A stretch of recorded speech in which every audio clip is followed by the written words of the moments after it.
ሰላም የተወደዳችሁ ተመልካቾቻችን እንደምን አላችሁ? በየሳምንቱ ቴክኖሎጂ ነክ በሆኑ ርዕሰ ጉዳዮች ወደ እናንተ የሚደርሰው የዘመንና ቴክኖሎጂ ፕሮግራማችን ተጀምሯል። አዝናኝና መረጃ ሰጪ ፕሮግራሞችን ወደ እናንተ በማድረስ ከእናንተ ጋር ቆይታ የምናደርግ ነው የሚሆነው። ለዛሬ ትኩረታችንን የምናደርገው በሮሚንግ አገልግሎት ላይ ነው። እንግዲህ ሮሚንግ ሲባል ብዙዎቻችን ሰምተን ልናቅ እንችላለን። የአገልግሎት ምንድነው የሚለውን ደግሞ በስፋት የምንመለከት ይሆናል። ቆይታችሁን ከኛ ጋር አድርጉ። ሰላማዊት እንደሰነኝ መልካም ቆይታ። በተለያየ አጋጣሚ የሮሚንግ አገልግሎት ሲባል ሰምታችሁ ሊሆን ይችላል።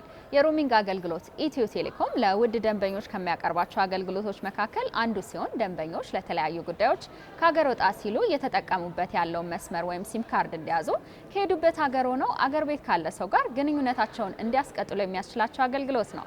ይህ አገልግሎት ደንበኞች በ159 ሀገሮች ጥሪዎችን መቀበል፣ መደወል፣ አጭር የጽሁፍ መልእክት መላክና የኢንተርኔት አገልግሎት መጠቀም ያስችላቸዋል። በኋላ ላይ መለስ ብለን ስለ ሮሚንግ አገልግሎት ጥቅሞች የምንጫወት ይሆናል። በዚሁ በሮሚንግ አገልግሎት ላይ ወደ አተኮረው ቀዳሚ ዝግጅታችን እናልፋለን። ቆይታችሁን ከኛ ጋር እንድታደርጉ እንጋብዛለን።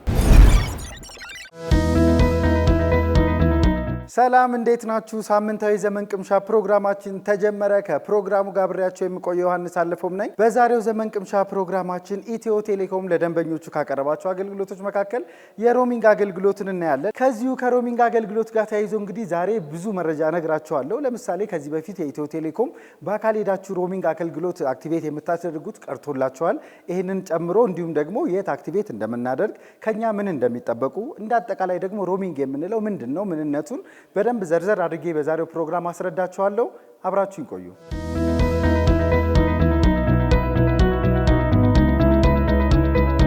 ተመልሰናል። ውድ ተመልካቾቻችን እንግዲህ ከዚህ በፊት ኢትዮ ቴሌኮም ለእናንተ የሮሚንግ አገልግሎትን ሲያደርሳችሁ ወይም ደግሞ አገልግሎትን ሲያስጠቅማችሁ የቆየ መሆኑ ይታወቃል።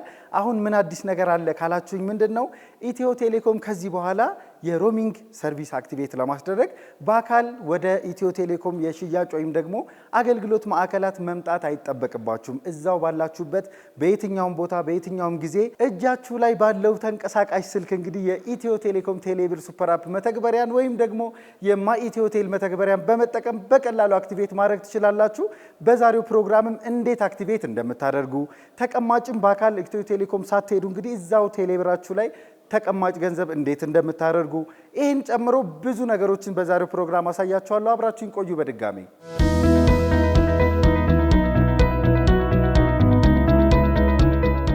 ቀደም ብዬ እንደነገርኳችሁ እንግዲህ የኢትዮ ቴሌኮም የሮሚንግ አገልግሎት በጣም በርከት ያሉ ጊዜያቶችን ያስቆጠረና ለእናንተ የተለያዩ አገልግሎቶችን ሲሰጥ የቆየ አገልግሎት ነው።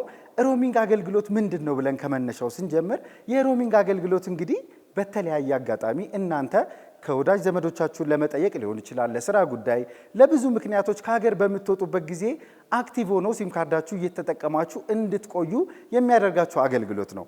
ይሄ የኢትዮ ቴሌኮም ሲም ካርዳችሁ እንግዲህ አክቲቭ እንደሆነ ከሀገር ስትንቀሳቀሱ የኢንተርኔት፣ የኤስኤምኤስ እንዲሁም የድምፅ አገልግሎቱን ጨምሮ ሁሉንም አገልግሎቶች ሳይቆራረጥባችሁ የምትጠቀሙበት አገልግሎት ሲሆን ከዚህ በፊት እንግዲህ ይህን አገልግሎት ለማስጀመር ግዴታ አቅራቢያችሁ ወደሚገኝ ኢትዮ ቴሌኮም የአገልግሎት መስጫ ማዕከላት በመሄድና 10,000 ብር በአካል ሄዳችሁ ዲፖዚት ማድረግ እንደሚጠበቅባችሁ እናስታውሳለን።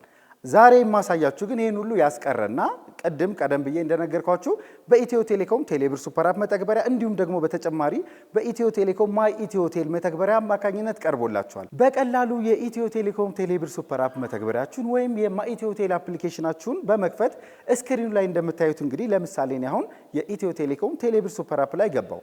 ስለዚህ ፊት ለፊት መነሻ ገጽ ላይ ከሚመጡልኝ ዝርዝሮች መካከል ተጨማሪ የሚለውን ትጫኑና ዝርዝሮችን ታያላችሁ። እዛ ላይ ምን አለ? የሮሚንግ አገልግሎት የሚል ሚኒ አፕሊኬሽን ወይም ደግሞ አነስተኛ መተግበሪያ ታገኛላችሁ። ሮሚንግ አገልግሎት የሚለውን እንግዲህ ሚኒ አፕሊኬሽን ወይም ቀደም ብዬ እንደነገርኳችሁ አነስተኛ መተግበሪያ ተጭነን እንደገባን ዘርዘር ያሉ አገልግሎቶችን እናገኛለን። ከነዚህም መካከል በዋነኝነት እንግዲህ መጀመሪያ መግቢያ ላይ እንደነገርኳችሁ አንደኛ ከዚህ በፊት ኢትዮ ቴሌኮም የአገልግሎት መስጫ ማዕከላት በአካል ሄደን አክቲቬት የምናስደርግ የነበረውን ቀጥታ እዚሁ ቴሌብር ሱፐር አፕ መተግበሪያችን ላይ ባለው ሚኒ አፕሊኬሽን መሰረት አክቲቬት ማድረግ እንችላለን። የዚህ የሮሚንግ አገልግሎት እንግዲህ በኢትዮ ቴሌኮም ቴሌብር ሱፐር አፕ እና እንዲሁም ደግሞ በማኢትዮ ቴል መጀመሩ ሌላ ቀለል ያደረገልን ያስቀረልን ነገር ምንድነው? ብር ተቀማጭ ለማድረግ አቅራቢያችን ወደሚገኝ የኢትዮ ቴሌኮም የሽያጭ ማዕከላት ወይም የአገልግሎት ማዕከላት እንሄድ የነበረውን እዚሁ ቀጥታ በቴሌብር ተቀማጭ ገንዘብ ገቢ ለማድረግ የሚል ሜኑ አለ ሁለተኛ ላይ። እሱን በመጫን እንግዲህ በትንሹ ከ10 ሺህ ብር ጀምሮ የፈለግነውን ያክል ብር ገቢ ማድረግ እንችላለን። እንዲሁም ደግሞ መጨረሻ ላይ ከጉዟችን ደርሰን ስንመለስ የተረፉን ብሮች ካሉ ደግሞ በኢትዮ ቴሌኮም ቴሌብር ሱፐር አፕ አማካኝነት በቴሌብር አካውንታችን ላይ። እሺ ውድ ተመልካቾቻችን እንግዲህ ስለ ሮሚንግ አገልግሎት ዘርዘር እያደረግን ለማየት እየሞከርን ነው። አሁን እንግዲህ ዲፖዚት አድርገናል። የሚቀረ ምንድን ነው? በቂ ገንዘብ ወይም ደግሞ ከ10 ሺህ ብር ጀምሮ የፈለግነውን ገቢ ካደረግን በኋላ የፈለግነውን ገንዘብ ተቀማጭ ካደረግን በኋላ ቀጥታ የምንሄደው ወደ ምንድን ነው የሮሚንግ አገልግሎት ለማስጀመር የሚል ሜኑ አለ። እሱን ስንጫን እንግዲህ ቀደም ብዬ እንደነገርኳችሁ ከ10 ሺህ ብር ጀምሮ የፈለግነውን ብር ዲፖዚት ካደረግን ቀጥታ ለማስጀመር የሚለው አክቲቬሽኑ የፕሪፔድ ፖስትፔድ የሚል ያስመርጠንና ቀጥታ አገልግሎቱን ይጀምርላችኋል ማለት ነው። ነገር ግን የመጀመሪያው የሚጠይቃችሁ ምንድነው ከ10 ሺህ ብር በላይ ዲፖዚት ማድረጋችሁን ፖፕአፕ ይመጣላችኋል።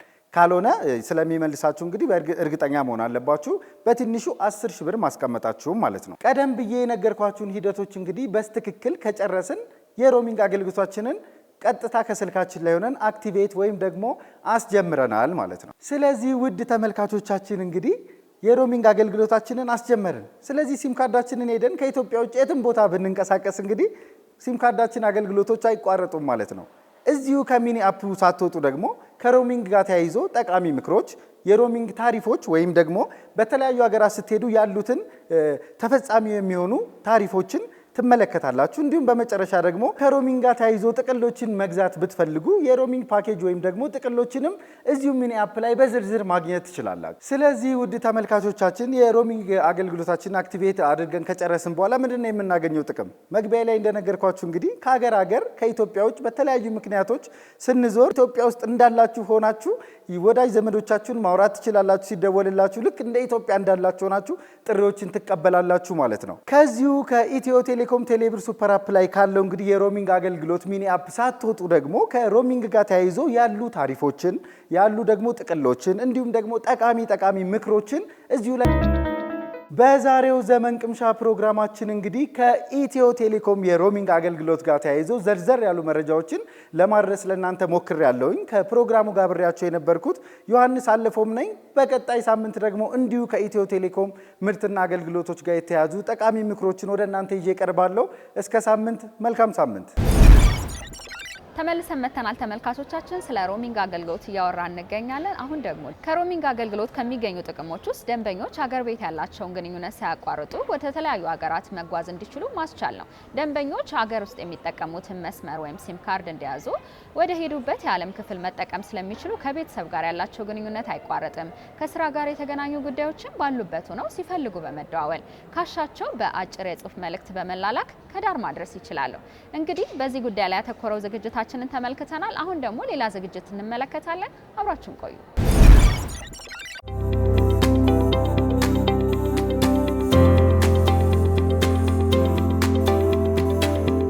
መጀመሪያ ስለ ራንሰምዌር ከመግለጽ በፊት ማልዌር የሚባል ነገር አለ። በአጠቃላይ ማልዌር ማለት በኮምፒውተር ፕሮግራሚንግ ቋንቋ የሚሰሩ አፕሊኬሽኖች ወይም ሶፍትዌሮች ናቸው።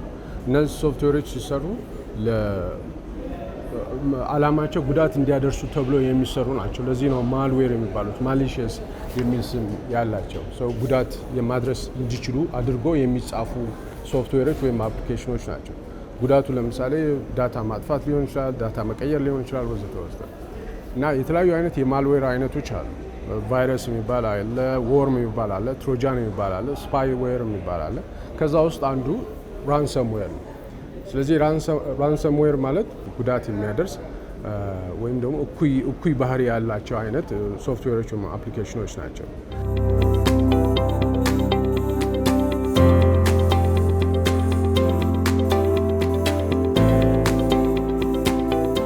አንድ በራንሰምዌር የተጠቃ ላፕቶፕ ቢኖርሽ ምንድነው የሚያደርገው? ራንሰምዌር ፋይሎችን ሎክ ያደርጋል ወይም ዳታዎችን ሎክ ያደርጋል። አንዳንድ ጊዜ እንደውም ኮምፒውተርሽንም ልትከፍቺ ስትይ ኮምፒውተርሽን መክፈት እንዳትችይ ያደርጋል እና ራንሰም ኖት ይመጣል። ልክ ስትከፍቺው ይህን ያህል ገንዘብ ክፈይ ይላል። ዳታሽን ሎክ ያደርገዋል። ማንበብ እንዳትችል አክሰስ ማድረግ እንዳትችል ያደርጋል።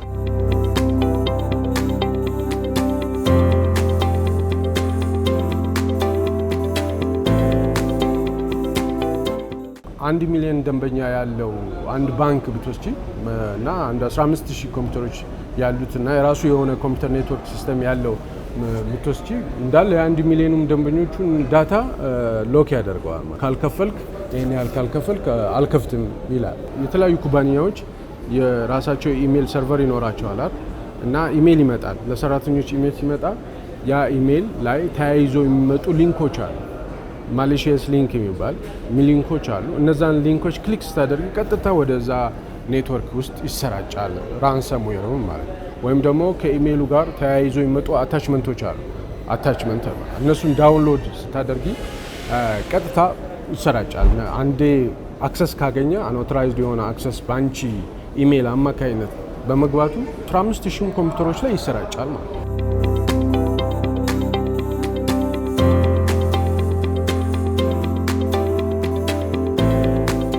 ፊሽንግ የሚባል አይነት የጥቃት አይነት አለ።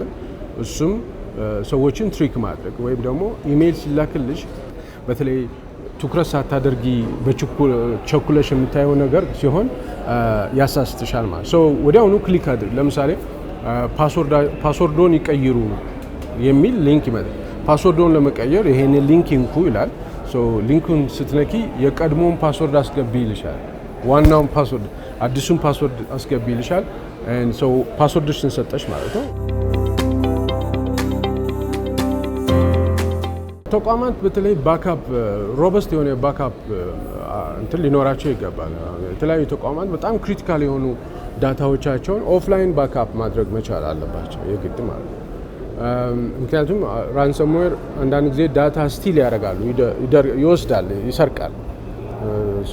እንዳለ ሙልጭ አድርጎ ኮፒ አድርጎ ሊወስድ ይችላል፣ ያጠፈዋል ወዘተ ወዘተ። ስለዚህ ባካፕ ያስፈልጋል ማለት ነው። ሌላኛው ሰራተኞችን ማሰልጠን ነው። ሁል ጊዜ ሰራተኞችን ማሰልጠን በጣም አንድ ኩባንያ የራሱ የሆነ ኢሜል ሰርቨር ይኖረዋል አይደለ? የሚመጡ ኢሜሎችን ሰራተኛው በደንብ በትኩረት አይቶ እንዲከፍት ከመክፈቱ በፊት ትኩረት እንዲያደርግ የሚመጡ ኢሜሎችን አድራሻውን በደንብ ቼክ እንዲያደርግ ከሚያውቁት ሰው ከሚያውቁት ኩባንያ መሆኑን አለመሆኑን ቼክ ማድረግ ያስፈልጋል። ሊንክ አታችመንት ከመክፈት በፊት ጥንቃቄ ማድረግ ያስፈልጋል። ይሄ ደግሞ በጣም ኦንጎይንግ የማያቋርጥ ሁል ጊዜ በየአመቱ 365 ቀን ስልጠና መስጠት፣ ማሳሰቢያዎችን፣ ሪማይንደሮችን መላክ ያስፈልጋል። ማንኛውም ኩባንያ በኮምፒውተር ኔትወርክ ሲስተም ውስጥ ያሉ አፕሊኬሽኖች፣ ሶፍትዌሮችን፣ ኦፕሬቲንግ ሲስተሞችን እነዚህም ሬጉላርሊ አፕዴት ማድረግ አለበት። ሁል ጊዜ አፕዴት ማድረግ አለበት። ኦኬ፣ እየጠበቀ ጊዜውን እየጠበቀ አፕዴት ማድረግ ያስፈልጋል።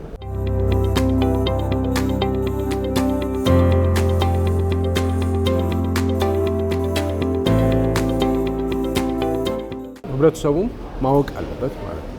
ከማያውቀው ኢሜል የሚመጡ አታችመንቶች ወይም ሊንኮችን መክፈትም ዳውንሎድ ማድረግ የለበት። አሁን በዚህ በ2025 አጠቃላይ አታከርስ የሚባሉት ወይም ደግሞ ሃከርስ የሚባሉት የሳይበር ጥቃት የሚያደርሱት እስከ 30 ቢሊዮን ዶላር ያህል ኪሳራ ያደርሳሉ በ2025 ማለት ነው። በየ39 ሰከንድ አንድ ጥቃት አድራሽ የሆነ ቦታ ላይ ቁጭ ብሎ የሆነ መስሪያ ቤት ኮምፒውተር ኔትወርክ ሲስተምን ለመስበር ጥረት ያደርጋል ኤቭሪ 39 ሰከንድስ ማለት ነው። ስለዚህ ይሄ ትልቅ እንትን ነው እና ኢትዮጵያ ደግሞ ሙሉ ለሙሉ ዲጂታይዜሽን ላይ በአጠቃላይ ኦቶሜሽን ውስጥ እየገባች ስለሆነ የዲጂታይዜሽን ፍላጎቱ እንዳለ ሆኖ ጠቀሜታው እንዳለ ሆኖ ጎን ለጎኑ ሴኩሪቲ በጣም ከፍተኛ ጥንቃቄ የሚፈልግ ነው።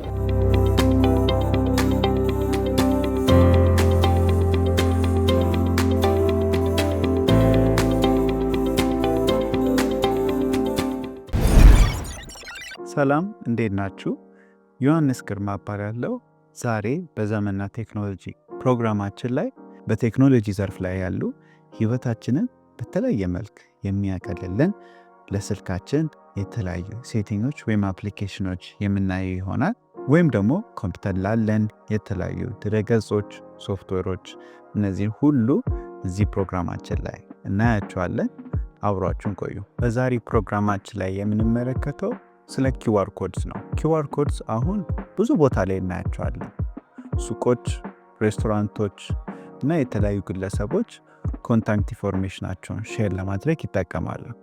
ስለዚህ አንድ ሰው ሬስቶራንት ኦነር ከሆናችሁ ወይም ሱቅ ካላችሁ የእናንተን ሜኒው ሼር ለማድረግ ዌብሳይታችሁን ወይም ለግለሰብ ፖርትፎሊዮአችሁን፣ ሲቪያችሁን፣ ብዙ አይነት ሰርቪሶች ኪውአር ኮዶች ሊሰጧችሁ ይችላል። ስለዚህ በዚህ ፕሮግራማችን ላይ እንዴት ኪውአር ኮድ ጄኔሬት ማድረግ እንደምንችል በነፃ ለአንዳንድ ዩዝ ኬሶች የትኛው ፕላትፎርም ይሻላል እና ደግሞ ስልካችን ላይ ብቻ ሆነን ደግሞ ለኮንታክት ኢንፎርሜሽናችን እንዴት ኪውአር ኮድ ጄኔሬት አድርገን ለሁሉም ሰው ሼር ማድረግ እንደምንችል እነዚህን ሁሉ እዚህ ፕሮግራማችን ላይ እናያለን። የመጀመሪያው ስቴፕ የምናየው ኪውአር ኮድ እንዴት ጄኔሬት ማድረግ እንደምንችል።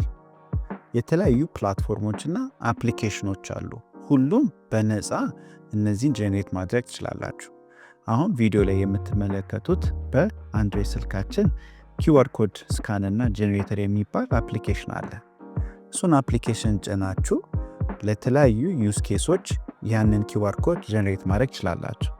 ግለሰብ ከሆናችሁ የእናንተን ሲቪ፣ ኮንታክት ኢንፎርሜሽን፣ ሬዚሜ፣ ፖርትፎሊዮ ወይም ዌብሳይታችሁን እዛ ላይ ማሳየት ከፈለጋችሁ አፕሊኬሽኑ ላይ ያንን ድረገጽ።